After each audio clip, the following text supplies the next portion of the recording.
အားလုံးပဲမင်္ဂလာပါဒီဗီဒီယိုမှာတော့ကျွန်တော်တို့ကွန်ပျူတာသင်ခန်းစာ7ကိုရောက်လာပြီပေါ့နော်အဲ့ဒီမှာကျွန်တော်တို့ဒီမသိမ်းလိုက်မိတဲ့ဒီ Microsoft Word file ပေါ့နော်အဲ့ဒါကိုကျွန်တော်တို့ဘယ်လိုပြန်ပြီးတော့ယူလို့ရတယ်လဲဆိုတာပြောချင်ပါတယ်ဟိုးအရင်တုန်းက version တွေတုန်းကတော့ဒီလိုမျိုးမပါတဲ့အတွက်ကျွန်တော်တို့ကမှားပြီးတော့များပိတ်လိုက်မိတယ်မစင်မိလိုက်ဘူးဆိုရင်ဒါဒီ Microsoft Word file ကြီးကပျောက်သွားမယ့်အနေအထားမျိုးဖြစ်သွားမယ်ပေါ့နော်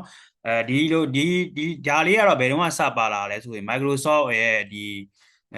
Microsoft Office ရဲ့ပေါ့နော်2010 version တွေမှာကျွန်တော်ပါလာတာတွေ့ရတယ်အခုနောက်ပိုင်းပေါ့နော်ဒီထွက်သမျှတွေမှာဒါလေးပါလာတယ် Microsoft 365တွေအထိပေါ့နော်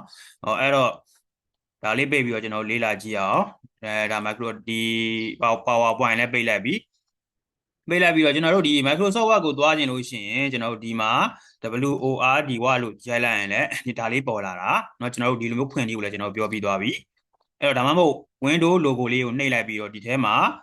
Windows logo နဲ့ R နဲ့ကိုတွဲနှိပ်ပြီးတော့ဒီထဲမှာ Win Word လို့ရိုက်ပြီးတော့เนาะသူ့ကို Enter ခေါက်လိုက်ရင်လည်းဒါ Microsoft Word ကိုပွင့်လာမယ်ပြီးလို့ရှိရင်ကျွန်တော်ဒီ new ကိုနှိပ်ပြီးတော့ blank document ကိုရွေးလိုက်မယ်ပေါ့เนาะရွေးလိုက်ပြီးလို့ရှိရင်ကျွန်တော်ဒီထဲမှာစာတွေရိုက်ကြတာပေါ့เนาะဥပမာထားပါတော့เนาะရှောက်ရိုက်လိုက်မယ်အဲ့တော့ကျွန်တော်ဒီ file name ကိုမပေးဘူးဆိုရင် file name မပေးဘူးဆိုလို့ရှိရင်ဒါသူကရှေ့ဆုံးစလုံးကိုယူပြီးတော့ file name ကိုသူကမှတ်ထားမှာပေါ့နော်အဲ့တော့ကျွန်တော်ထားပါတော့ကျွန်တော်တို့ကဒါမျိုးတွေစာတွေရိုက်သွားတယ်ပေါ့နော်စာတွေရိုက်သွားပြီးတော့ကျွန်တော်တို့ကမသိမ်းလိုက်မိဘူးပေါ့နော်မသိမ်းလိုက်မိပဲနဲ့ဒီ Microsoft Word file ကြီးကိုပိတ်လိုက်မယ်ဆိုရင်ပုံမှန်အားဖြင့်ကျွန်တော်တို့ကဒါကိုသိမ်းဖို့အတွက်ဆိုရင်Control S ကိုနှိပ်တာပဲဖြစ်ဖြစ်ဒါမှမဟုတ်ဒီ file ကနေဒီ file ကနေဒီဘယ်ရောက်သွား save တို့ပါတော့ save ကိုနှိပ်ပြီးတော့ပဲဖြစ်ဖြစ်ပေါ့နော်ဒါမျိုးသိမ်းရမယ်ပေါ့နော်အဲ့လိုမျိုးမသိမ်းမင်းနဲ့ကျွန်တော်တို့ကဒီ close button ကိုကျွန်တော်တို့ပိတ်လိုက်မိတယ်လောနဲ့ပဲဖြစ်ဖြစ်ပေါ့နော်မှားပြီးတော့အဲ့မှာဒီချိန်မှာလည်းကျွန်တော်တို့ကကယ်လို့ရသေးတယ်သူ့ကို save နှိပ်ရလို့ရသေးတယ်ဒါပေမဲ့လည်း save မနှိပ်ဖဲနဲ့ don't save ပေါ့နော်စောစောကလို့ကျွန်တော်တို့မလိုအပ်ဘူးထင်ပြီးတော့ don't save နှိပ်လိုက်ပြီးလို့ရှိရင်သူကပျောက်သွားတယ်ပေါ့နော်ပျောက်သွားတော့ဒါဆိုရင်တော့သွားပြီပေါ့နော်ကိုက2မျက်နှာ3မျက်နှာရိုက်ထားလားဘာလားပေါ့နော်မဆေးလိုက်မိဘူးအမှန်တကယ်တော့ရိုက်နေရင်လည်း save နေရမှာပဲအများတန်းကတော့နော်အဲ့တော့ဒါမဆေးမိလိုက်ဘူးဆိုရင်ကျွန်တော်တို့ဘယ်လိုပြန်ယူလဲဆိုတော့ကဲ Word file ကိုပဲပြန်ဖွင့်လိုက်မယ်Word file ကိုပဲပြန်ဖွင့်လိုက်ပြီးတော့ကဲ new လေးကိုပဲတွားလိုက်ပါမယ်နော်ဒီ blank document ပဲပြန်ခေါ်လိုက်မယ်အဲ့လိုခေါ်ပြီးရင်ကျွန်တော်တို့ဒီမှာနှိပ်လို့ရတာဒီ file ဆိုတဲ့နေရာရှိရပေါ့နော်အဲ့ဒီ file ဆိုတဲ့နေရာကိုနှိပ်လိုက်နှိပ်ပြီးလို့ရှိရင်info ဆိုတာရှိရဒီမှာ info ပေါ့နော် data လေးလိုက်ရှာလိုက်ပေါ့နော် info ကိုနှိ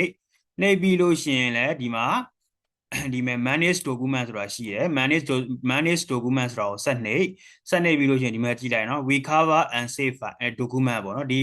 we cover and save document ကိုနှိပ်လိုက်လို့ရှိရင်ဒီ box လေးတစ်ခုပေါ်လာတယ်ဒီ box ကလေးမှာကျွန်တော်ကစောစောက nice to meet you လို့ရိုက်လိုက်တဲ့ file လေးပေါ့နော်ဒါလေးကကျွန်တော်တို့မ save လိုက်မိဘူးအပေါ်မှာလည်းဒါကျွန်တော်ဆန်းထားတာရှိတယ်အဲ့တော့ဒါလေးရဲ့ yes ဆွဲကိုကြည့်လိုက်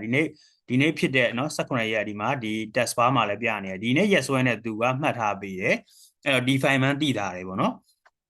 အဲ့တော့ဒီ file ကိုကျွန်တော်တို့ open နှိပ်လိုက်လို့ရှိရင်ဒီမှာကျွန်တော်တို့ရိုက်ခဲ့တာတွေပြန်ရပြီเนาะအဲ့ဒါဆိုရင်မှကျွန်တော်တို့ဒီချိန်မှာ save as နှိပ်ပြီးတော့ကျွန်တော်တို့သိမ်းလို့ရသွားပြီအဲ့တော့သိမ်းတာကိုလည်းကျွန်တော်အခု save as နဲ့သိမ်းလိုက်ရင်လည်း box တစ်ပေါက်ပွင့်လာပြီးတော့เนาะသိမ်းမှာဖြစ်တယ်အဲ့လိုမှမဟုတ်ပုံမှန်အတိုင်းပဲဆိုရင်လည်းကျွန်တော်ဒါတနည်းသိမ်းပြချင်တာပါလဲဆိုတော့ဒီမှာပဲ save နဲ့သိမ်းမယ်ပေါ့เนาะအဲ့လိုသိမ်းတဲ့အချိန်မှာကြုံတုံးလေးဒီကပြောလိုက်မယ် desktop ပေါ်မှာပဲသိမ်းလိုက်မယ်เนาะကြုံတုံးလေးဗာပြောချင်တာဆိုတော့ဒီတိုင်းရိုးတန်းတန်း save လုပ်လိုက်လို့ရှိရင်တော့ဒါ Microsoft Word file ကိုပဲ save ဖြစ်သွားမှာเนาะအဲ့လိုမျိုးမဟုတ်ဘဲနဲ့ကျွန်တော်တို့ကဒီထဲမှာ PDF ကိုရွေးလိုက်မယ်ဆိုလို့ရှိရင်ရောเนาะ PDF ကိုရွေးလိုက်မယ်ဆိုရင်ပိတ်လိုက်လို့ရှိရင်เนาะသူက PDF file ဖြစ်သွားမယ် PDF file ဒီဒါ ebook သဘောမျိုးဖြစ်သွားတာပေါ့เนาะဒါမျိုးလေးဖြစ်သွားပြီเนาะအဲ့တော့ကျွန်တော်တို့ပိတ်လိုက်မယ်ပြီးရင်ကျွန်တော် desktop မှာတင်ခဲ့တာဖြစ်တဲ့အတွက်ဒီမှာကျွန်တော်တို့သိမ်းလိုက်တဲ့ file ဒီမှာကျွန်တော်ကဘာလို့ browser ပုံပေါ်နေတာလဲဆိုတော့ကျွန်တော်မှာ PDF reader တင်ထားလို့မိတ်ဆွေတို့မှာ PDF ကိုဖတ်တဲ့ software တင်ထားရင်အဲ့ software ပုံနဲ့ပေါ်မှာပေါ့နော်အခုတော့ကျွန်တော်က PDF reader မရှိတဲ့အတွက်ဒီဘာနဲ့ပဲပွင့်နေရလဲဆိုတော့ browser နဲ့ပဲပွင့်နေရဖြစ်တယ်ဒါဆိုရင်တော့ဒါမိတ်ဆွေတို့ဒီနေ့ဒီဟာလေးပါရသွားပြီအဲ့တော့ဒီလိုမျိုး PDF file ကိုပဲဖြစ်ဖြစ် Microsoft Word file ကိုပဲဖြစ်ဖြစ်ပုံတွေဓာတ်ပုံတွေအဖြစ်ပြောင်းလဲလို့လည်းရတယ်အဲ့ဒီဓာတ်ပုံတွေအဖြစ်ပြောင်းလဲတဲ့နည်းကိုတော့ကျွန်တော်ဟိုးအရင်ကနေကတင်ထားခဲ့တာဖြစ်တဲ့အတွက်အဲ့ဒီဟာလေးကိုလည်းเนาะသင်ခန်းစာ7လားဒါ7ဆိုရင်ဒါ73အနေနဲ့ပေါ့เนาะကျွန်တော်ဒီ playlist ထဲမှာထပ်ပြီးတော့ထည့်ပေးသွားမှာဖြစ်တယ်အဲ့ဒါလေးကိုပါထပ်ကြည့်လိုက်ပါအခုသင်ခန်းစာလေးတော့ဒီလောက်ပါပဲ